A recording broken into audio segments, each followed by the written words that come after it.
Војната на истокот на Европа продолжува со несмален интензитет. 20 загинати во последната серија ракетни напади врз Киев и околните региони, уништени стамбени згради, пријавени десетици пожари. Украинскиот претседател предупредува дека земјата наскоро нема да може да се одбрани од секојдневните ракетни напади. Од армијата тврдат дека Москва истрелала 24 балистички и 4 хиперсонични ракети. Ниту една од нив не била пресретната од противвоздушната одбрана. Буданов умира врахами.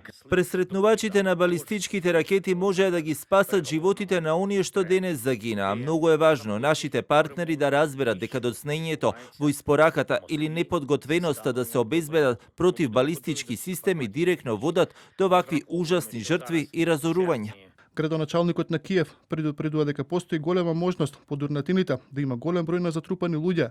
50 не побарале медицинска помош, а дел од нив се со сериозни повреди. Руската армија пак негира дека биле погодени стамбени објекти и тврда дека цел биле логистички и дистрибутивни центри кои се користеле за воени потреби.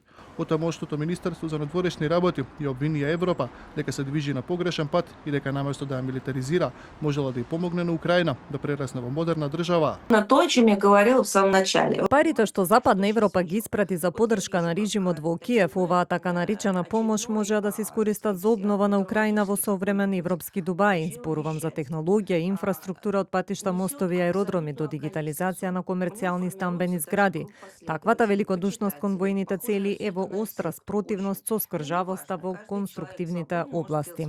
И покрај обвинувањата од Европската унија најавија нова финансиска помош за Киев, 1,4 милиарди евра камата заработена од замрзнатите руски средства ќе им бидат префрлени на украинските власти. Русија мора да плати за уништувањето што го предизвика и ние ги користиме приходите од блокираните руски средства за да го обезбедиме тоа. И ставаме на располагање дополнителни 1,4 милиарди евра на Украина. Ова ќе го поддржи континуираниот отпор на Украина против нелегалната војна на Русија. Во изминативе недели Русија и Украина ги засилија меѓусебните напади. Главна цел на Москва е престолнината Киев, додека пак украинската армија нападите ги насочи кон енергетските објекти.